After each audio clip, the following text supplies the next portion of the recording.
Hello everyone, welcome back. আজি আমি second ইয়াৰৰ business ষ্টাডিজৰ নতুন লেচন আৰম্ভ কৰিবলৈ গৈ আছোঁ, যিটো হ'ল আমাৰ ডিৰেক্টিং বা নিৰ্দেশনা প্ৰদান। আজি আমি এই লেচনটোত ডিছকাছ কৰিম নিৰ্দেশনা প্ৰদান মানে কি আৰু নিৰ্দেশনা প্ৰদানৰ উপাদানসমূহ কি কি। What are the elements of directing? গতিকে প্ৰথম আমি অৰ্থটো জানি লওঁ যে আচলতে ডিৰেক্টিং মানে কি। চ' তোমাৰ এখন অৰ্গেনাইজেশ্যন বা যিকোনো এটা প্ৰতিষ্ঠান আছে, ই হোটেল হ'ব পাৰে বা বিজনেছ হ'ব পাৰে বা যিকোনো ধৰণৰ। এতিয়া এই সংগঠনত যিসকল কৰ্মচাৰী আছে, এই কৰ্মচাৰীসকলক তুমি যদি আদেশ নিদিয়া, সিহঁতক যদি গাইড নকৰা কেনেকে কাম কৰিব লাগিব, সিহঁতৰ লগত যদি তুমি কমিউনিকেশ্যন নকৰা, সিহঁতে কাম কৰিব পাৰিব জানো? গতিকে কাম কৰোঁতে কৰ্মচাৰীসকলক নিৰ্দেশ দিয়া আৰু গাইড প্ৰদান কৰাকে আমি নিৰ্দেশনা প্ৰদান বুলি ক'ব পাৰোঁ। গতিকে নিৰ্দেশনা প্ৰদান মানে কি পালো যে কৰ্মচাৰীসকলে কাম কৰোঁতে সিহঁতক আদেশ দিয়া বা নিৰ্দেশ প্ৰদান কৰা আৰু গাইড কৰাকে আমি নিৰ্দেশনা প্ৰদান বুলি ক'ব পাৰি। গতিকে কৰ্মচাৰীসকলক যেতিয়া আমি আদেশ দিম বা অৰ্ডাৰ দিম, সিহঁতক গাইড কৰিম, সিহঁতক শিকাই দিম, সিহঁতক মটিভেট কৰিম, তেতিয়াহে সিহঁতে কাম কৰিবলৈ আগবাঢ়ি যাব। যদি অলপ ডিটেইলছত যাওঁ, যদি তুমি কাৰোবাৰ হতুৱাই কাম কৰাই ল'ব বিচাৰি আছা, তেতিয়াহ'লে তুমি ব্যক্তিজনক আদেশ দিব লাগিব, অৰ্ডাৰ দিব লাগিব। কেতিয়াবা অকল আদেশ দিলেই নহয়। উদাহৰণস্বৰূপে এজন কৰ্মচাৰীক আদেশ দিছা কিন্তু তেওঁ কামটো নাজানে, তুমি তেওঁক কি কৰিব লাগিব, গাইড কৰিব লাগিব বা পথটো দেখুৱাই দিব লাগিব, শিকাই দিব লাগিব। কেতিয়াবা চোৱা, আদেশ দিলে বা গাইড কৰিলেও কাম নহয়। উদাহৰণস্বৰূপে তোমাৰ ঘৰত তোমাৰ সৰু ভাইটি ভণ্টি আছে, সিহঁতক যেতিয়া আদেশ দিয়া, আদেশ দিলে কাম কৰেনে? সিহঁতক কি কৰিব লাগে, কিবা টকা পইচাৰ লোভ দেখুৱাব লাগে যে কামটো কৰি দে, তোক মোবাইল দেখুৱাম ইত্যাদি। গতিকে আমি অকল আদেশ দিলেই নহয়, কেতিয়াবা সিহঁতক আমি উৎসাহ প্ৰদান কৰিব লাগে, যাক কয় মটিভেশ্যন বা প্ৰণোদিতকৰণ। লগতে তোমাৰ হৈ যিসকল কৰ্মচাৰীয়ে কাম কৰিব, সিহঁতৰ লগত তোমাৰ যিখিনি কমিউনিকেশ্যন বা যোগাযোগটো প্ৰপাৰ হ'ব লাগিব। কৰ্মচাৰীহঁতে যদি কাম কৰাই ল'ব বিচাৰো, আমি সিহঁতক উপযুক্ত ধৰণে আদেশ দিব লাগিব, পথ প্ৰদৰ্শন কৰিব লাগিব, সিহঁতক মটিভেট কৰিব লাগিব, সিহঁতৰ লগত প্ৰপাৰ যোগাযোগ কৰিব লাগিব। গতিকে এইখিনি কৰাটোতো এটা প্ৰক্ৰিয়া বা প্ৰচেছ। গতিকে তুমি ভালদৰে ক'ব পাৰা নিৰ্দেশনা প্ৰদান হৈছে এটা প্ৰক্ৰিয়া বা প্ৰচেছ, যাৰ জৰিয়তে আমি কোনো এটা উদ্দেশ্যত উপনীত হ'বলৈ বা কৰ্মচাৰীসকলক হতুৱাই কামখিনি কৰাবলৈ সিহঁতক আদেশ প্ৰদান কৰা, গাইড বা পথ প্ৰদৰ্শন কৰা, সিহঁতক মটিভেট কৰা, সিহঁতক লগত যোগাযোগ কৰা।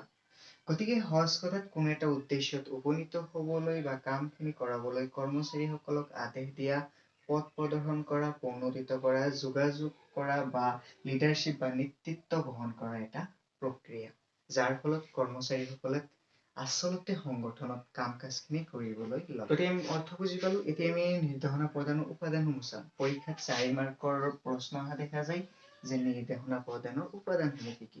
তাৰমানে আমাৰ নিৰ্দেশনা প্ৰদান কৰো যেতিয়া আমি কৰিম, তাত আমাৰ কি কি বস্তু থকাটো জৰুৰী বা নিৰ্দেশনা প্ৰদানটো কাক লৈ গঠন হৈছে।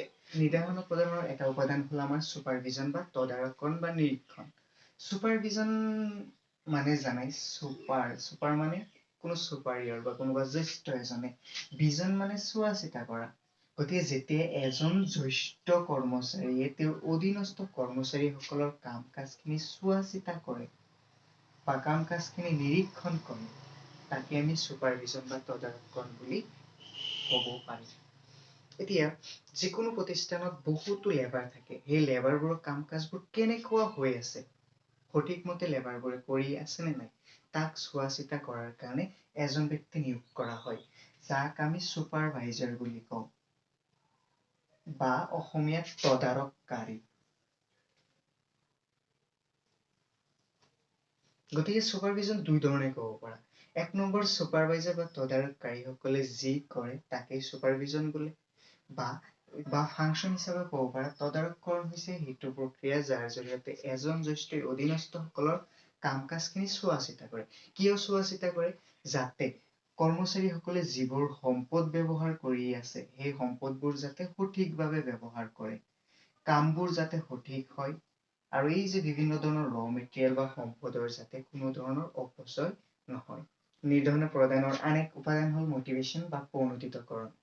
এতিয়া তোমালোকে যেতিয়া সাধাৰণতে থাকা যে পঢ়িবলৈ মন নাযায় বা হোমৱৰ্ক কৰিবলৈ মন নাযায়, যেতিয়া কোনো টিচাৰে আহি তোমালোকক কোনো ছাকচেছফুল ব্যক্তিৰ ষ্টৰী শুনায় বা তোমালোকে কিয় পঢ়িব লাগে আদি সুন্দৰ ধৰণে ব্যাখ্যা কৰে, পঢ়িলে তোমালোকে কি ফল পাবা এনেদৰে কয়, তোমালোকৰ মাজতে এটা উৎসাহ জাগি আহে যে আজিৰ পৰা ভালদৰে পঢ়া লিখা কৰিম।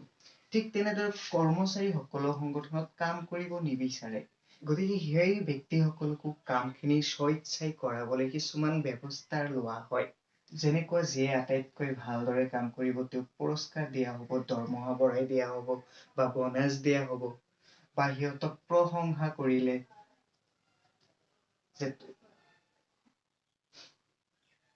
যে তুমি বহুত ভাল ধৰণে কাম কৰিছা, তেতিয়া কাম কৰিবলৈ আৰু উৎসাহ বাঢ়ি যাব। গতিকে পুৰস্কাৰ প্ৰদান, প্ৰশংসা বা কেতিয়াবা শাস্তি দেখুওৱা, যদি কাম ঠিকমতে নকৰা উলিয়াই দিয়া হ'ব, তেতিয়া যাই চাবা কৰ্মচাৰীসকলে কাম কৰিব। গতিকে প্ৰমোদিতকৰণ বা মটিভেশ্যন হৈছে সেইটো প্ৰক্ৰিয়া, যাৰ জৰিয়তে কৰ্মচাৰীসকলক কামখিনি কৰাবলৈ কি কৰা হয়, উৎসাহিত কৰাব পৰা যায়। গতিকে কৰ্মচাৰীসকলক কোনো এটা কাম কৰিবলৈ সিহঁতক উৎসাহ প্ৰদান কৰা বা উৎসাহিত কৰাটোৱে হৈছে মটিভেশ্যন। এতিয়া কৰ্মচাৰীসকলে কেতিয়া উৎসাহিত হয়, যেতিয়া তেওঁলোকৰ নিড বা প্ৰয়োজনসমূহ পুৰা হয়।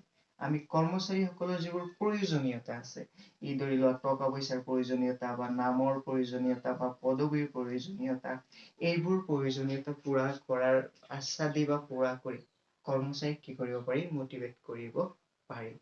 নিৰ্দেশনা প্ৰদানৰ আন এক উপাদান হ'ল নেতৃত্ব প্ৰদান বা লিডাৰশ্বিপ। তোমালোকৰ স্কুলীয়া জীৱনত হয়তো এনেকুৱা এজন টিচাৰ থাকিব পাৰে বা তোমালোকৰ লাইফত এনেকুৱা এজন ব্যক্তি আছে যাক তুমি আদৰ্শ হিচাপে মানা। সেই ব্যক্তি যি কয় তোমাৰ ভাল লাগে, সেই ব্যক্তি যি কৰিব ক'ব তুমি হয়তো কৰিবা। এতিয়া তুমিও যদি তোমাৰ কৰ্মচাৰীসকলৰ বাবে তেনেকুৱা এজন ব্যক্তি হ'ব পাৰা, তেনেকুৱা এজন লিডাৰ বা নেতা হ'ব পাৰা, যাক কৰ্মচাৰীসকলে অনুসৰণ কৰিব বা মানিব, তুমি সিহঁতৰ হতুৱাই বহুত কাম কৰাই ল'ব পাৰিবা। এতিয়া চাওক, আমি বিখ্যাত লিডাৰসকলৰ কথা যদি অলপ মনত পেলাও, যেনেকুৱা মহাত্মা গান্ধী, এজন ব্যক্তি যিয়ে হাজাৰ হাজাৰ ব্যক্তিক ইংৰাজৰ বিপক্ষে লৈ যাবলৈ সক্ষম হৈছিল। নেতা এজনে কি কৰিব পাৰে, তেওঁৰ গুণৰ জৰিয়তে আনক কি কৰিব পাৰে, পৰিচালিত কৰাব পাৰে। তেওঁ যিটো বিচাৰে তেওঁৰ ফলোৱাৰ বা অনুগামীসকলে সেইটো কৰিবলৈ প্ৰস্তুত হয়। প্ৰধান বা লিডাৰশ্বিপ হৈছে এজন ব্যক্তিৰ গুণ, যি গুণৰ দ্বাৰা তেওঁ কৰ্মচাৰীসকলক প্ৰভাৱিত কৰিব পাৰে আৰু কৰ্মচাৰীসকলৰ আচৰণখিনি কি কৰিব পাৰে, পৰিৱৰ্তন কৰিব পাৰে। গতিকে নেতৃত্ব প্ৰদান কি? নেতৃত্ব প্ৰদান হৈছে কৰ্মচাৰীসকলৰ আচৰণ প্ৰভাৱিত কৰা এটা প্ৰক্ৰিয়া, যাৰ জৰিয়তে কৰ্মচাৰীসকলে স্বইচ্ছাই কোনো কামৰ প্ৰতি আগবাঢ়ি যায়। উদাহৰণস্বৰূপে কৰ্মচাৰীসকলৰ নৰ্মেল আচৰণ কি, যে কাম সিহঁতে যিমান কমাই কৰিব পাৰে সিমান সিহঁতৰ ভাল লাগে। কিন্তু তুমি যদি সেই কৰ্মচাৰীসকলৰ বাবে এজন উত্তম লিডাৰ হ'ব পাৰা, তুমি যদি সিহঁতৰ কাম বেছিকৈ কৰাই ল'ব বিচাৰা, তেতিয়া তেওঁলোকে সেইটো কৰিবলৈ প্ৰস্তুত হ'ব। কমিউনিকেশ্যন মানে তোমালোকে জানাই, কমিউনিকেশ্যন মানে হৈছে দুই বা ততোধিক ব্যক্তিৰ মাজত কথা বতৰা বা তথ্যৰ আদান প্ৰদান হোৱা। এতিয়া তুমি কৰ্মচাৰীসকলৰ হতুৱাই কাম কৰাই ল'বা, তোমাক কি কৰিব লাগিব, উপযুক্ত কমিউনিকেশ্যন কৰিব পাৰিব লাগিব, সিহঁতক বুজাব পাৰিব লাগিব, তেতিয়াহে তুমি কাম আদায় কৰি ল'ব পাৰিবা। এতিয়া তোমাৰ যি কাম কৰ্মচাৰীৰ হতুৱাই কৰাব বিচাৰি আছা, যেনেদৰে কৰাব বিচাৰি আছা, তাৰ বাবে তুমি সিহঁতক উপযুক্ত ধৰণে কমিউনিকেট বা যোগাযোগ কৰিব পাৰিব লাগিব। তুমি সিহঁতক কামখিনি বুজাব পাৰিব লাগিব। আৰু এজন মেনেজাৰে 90% সময়ছোৱাতো আনৰ লগত কমিউনিকেট কৰিয়ে থাকে। গতিকে কমিউনিকেশ্যন হৈছে সেইটো প্ৰক্ৰিয়া, যাৰ জৰিয়তে দুই বা ততোধিক ব্যক্তিৰ মাজত তথ্যৰ আদান প্ৰদান হয় আৰু যাৰ জৰিয়তে তেওঁলোকে এটা সাধাৰণ বুজাবুজি বা কমন আণ্ডাৰষ্টেণ্ডিঙত উপনীত হ'ব পাৰে। এইবোৰৰ অৰ্থখিনি অলপ জানি ল'লেই হ'ল, আৰু আমি পৰৱৰ্তী ভিডিঅ'সমূহত এইবোৰৰ বিষয়ে আমি ডিটেইলছ ডিছকাছ কৰিম চিলেবাছ মতে।